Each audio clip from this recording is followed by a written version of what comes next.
dimaksud oleh Tuhan Yesus ini kira-kira siapa? Tidak ada kasih yang lebih besar daripada kasih seorang yang memberikan nyawanya untuk sahabat-sahabatnya. Yesus sendiri. Orang ini siapa kira-kira? Siapa? Yesus sendiri. Betul ya. Tuhan Yesus asli protiakon, makanya Peter. Ya, jadi Yesus, jadi Tuhan Yesus apa namanya? Berkata tentang dirinya sendiri. Dia adalah seorang yang memberikan nyawanya untuk sahabat-sahabatnya. Lalu sahabat-sahabatnya ini siapa kira-kira? Pasti. Jadi seorang itu Tuhan Yesus. Berarti sahabat-sahabatnya siapa? Ya, kita. Siapa? Kita semua murid-muridnya. Ya, murid-muridnya. Termasuk kita atau enggak? Oh, iya. Ya, termasuk kita. Jadi yang dimaksud Tuhan Yesus dengan seorang yang memberikan nyawanya itu adalah dia sendiri, ya, Tuhan Yesus, dan sahabat-sahabatnya adalah kita. Dan itulah Tuhan Yesus yang kasihnya luar biasa kepada kita. Nah, kita baru saja merayakan hari raya Paskah, ya. Jadi di situ kita merenungkan sengsara, wafat, dan kebangkitan Kristus. Nah, ini adalah peristiwa dari Paskah ini merupakan peristiwa yang luar biasa bagi kita. Paskah mengandung banyak rahmat bagi kita semua.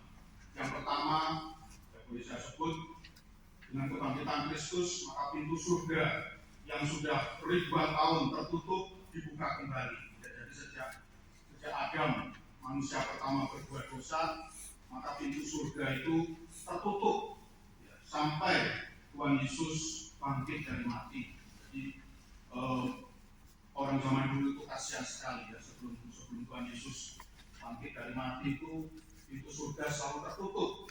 Sehingga kalau misalnya Pak Widi ya, hidup sebelum kebangkitan Tuhan Yesus ya, lalu Pak Widi meninggal, itu arwahnya nggak bisa masuk surga, nggak tahu, mungkin muter-muter di pasar Kubro atau di pasar Latra.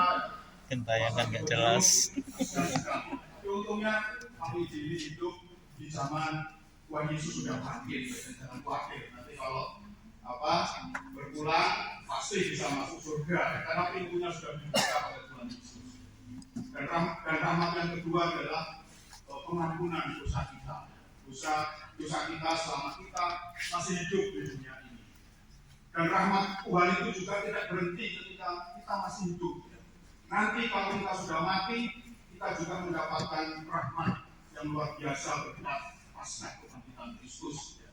Jadi mungkin Bapak Ibu pernah menonton persidangan Ferdy Sambo, siapa lagi itu, Teddy Minahasa, ya, Johnny Perry, ya, Johnny Perry, ya, Johnny Perry, ya. Nah, jadi kita bisa melihat dalam setiap persidangan itu pasti ada 3 pejabat ya, hakim, jaksa, dan pembela. Nah, nanti kita juga kalau kita meninggal, dan kita pasti akan menghadapi pengadilan ilahi. Tapi ada unik karena dalam pengadilan ilahi nanti itu posisi hakim dan jaksa itu dirangkap oleh Allah Bapa. Jadi nanti Allah Bapa itu akan ngecek, ya, akan mengevaluasi hidup kita, ya, hidup kita selama hidup di dunia ini bagaimana, ya. Banyak dosanya atau banyak amalnya, ya. Kalau dosa lebih banyak daripada amalnya, bagaimana nasibnya? Ya, jelas ya. Masuk tempat yang mengerikan itu ya, neraka yang menyala-nyala itu. Ya. Tapi untunglah nanti dalam persidangan ilahi kita punya pembela yang luar biasa. Siapakah pembela itu? Tuhan Yesus. Yes. Tuhan Yesus akan mati-matian, Tuhan Yesus akan habis-habisan memperjuangkan kita supaya kita ini tidak masuk neraka yang kekal ini. Ngeri sekali kalau masuk neraka ini. Jadi selama-lamanya kita akan jadi dipangkam bawah dari dalam tempat itu. Bersama malaikat ini, seperti dipangkam bawah. Tidak ada yang tahu dipanggang akan hari akhir. Putar-putar di atas api yang panas dan selama-lamanya. Neraka itu seperti itu. Tapi untungnya ya kita bersyukur, kita karena Paskah kebangkitan Kristus nanti kita punya pembela yang akan membela kita habis-habisan supaya kita tidak masuk ke tempat yang mengerikan ini. Ya. mengerikan dan kekal selama-lamanya ini. Maka orang Katolik percaya bahwa ada tempat ya semacam neraka juga, tapi tidak selama-lamanya. Ya. Ada semacam neraka tapi hanya sementara. Kira-kira apa namanya itu tempat itu? Apa? Api penyucian. Itu hanya ada di dalam agama Katolik ya. Di agama lain ada dua, surga, neraka. Tapi kalau kita percaya karena kasih Kristus, kita tidak akan masuk neraka yang kekal selama-lamanya. Tapi kita seapes-apesnya akan masuk dalam api penyucian. Api penyucian ini neraka juga, tapi hanya sementara. Dan orang bisa pindah dari api penyucian, pindah masuk ke dalam surga. Tapi ada syaratnya supaya bisa pindah. Syaratnya itu apa? Syaratnya supaya orang-orang yang masih hidup ini mendoakan tetangga-tetangganya, istrinya atau suaminya atau orang tuanya bagaimana? Mendoakan dia. Jadi kalau yang masih hidup mendoakan mereka yang sudah berpulang, yang sudah meninggal itu, maka dia akan bisa pindah dari api penyucian masuk ke dalam surga. Nah kalau yang mendoakan, jadi semakin banyak yang mendoakan dan semakin sering doa yang ditujukan kepada dia, maka semakin cepat dia ini bisa pindah dari api penyucian masuk ke dalam surga.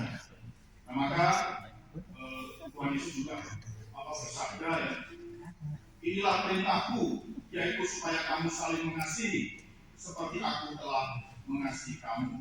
Jadi sebenarnya bagi orang Katolik, bagi pengikut Kristus, mengasihi itu sebenarnya adalah apa ya? Sudah kodratnya. Artinya itu orang Katolik itu tidak usah disuruh-suruh harus mengasihi sebenarnya. Seperti seorang anak itu harus berbakti kepada orang tuanya, itu tidak perlu disuruh-suruh. Ya. Itu sudah kodratnya kok. Orang tua itu anak itu harus berbakti kepada orang tua. Itu semua kebudayaan mengakui. Ya. Saya 6 tahun hidup di Tiongkok, itu orang Tiongkok itu apalagi ya. Itu sangat apa ya? Orang kalau berani sama orang tua, ya, kalau apa namanya, tidak berbakti pada orang tua itu adalah sebuah aib. Jadi berbakti pada orang tua itu adalah sebuah kewajiban. Nah, sama seperti kita orang Katolik, mengasihi sesama itu adalah sebuah panggilan yang apa? Yang hakiki, sehingga orang Katolik tidak perlu disuruh-suruh untuk mengasihi sesama, itu tidak perlu disuruh-suruh. Itu adalah sudah apa namanya tugas dan panggilan kita sebagai ungkapan syukur atas pasca kebangkitan Kristus. Namun memang harus diakui bahwa mengasihi sesama ini kadang-kadang tidak gampang ya. Kadang-kadang kita itu mengalami apa? Kalau bahasa Jerman itu aras-arasen. Jadi mengasihi sesama itu ada rasa aras-arasen. Jadi apa? Enggan gitu. Bahasa Jermannya kan aras-arasen. Jadi mengasihi sesama itu enggan sekali ya. Hati ini kok sulit terketuk, sulit tergerak. Makanya Paus Fransiskus menasihatkan kepada kita ketika kita ini merasa enggan untuk berbagi kasih, maka ingatlah kematianmu. Jadi kalau kita ini malas ya atau aras-arasen tadi, enggan untuk berbagi kasih, maka ingatlah hari kematian. Semua kita ini pasti akan mati. Dan kalau kita mati, ya kita semua pasti ingin cepat masuk surga kan? Maka kita ini harus, kata Tuhan Yesus, harus tulus seperti merpati, cerdik seperti ular. Pengalaman saya, waktu mama saya meninggal, waktu ibu saya meninggal itu, saya harus akui mama saya itu adalah orang yang tulus seperti merpati, cerdik seperti ular. Jadi sejak dia lulus, sejak dia menjadi dosen di sebuah akademi pariwisata di Surabaya, mama saya itu dosen bahasa Inggris. Sejak dia diangkat menjadi dosen selama 25 tahun, dia bekerja selama 25 tahun, mama itu selalu membuka pintu. Jadi bekerja dari pagi sampai sore. Sore itu pintu rumah dia buka. Tujuannya untuk apa? Supaya orang-orang yang ingin belajar bahasa Inggris itu datang ke rumah.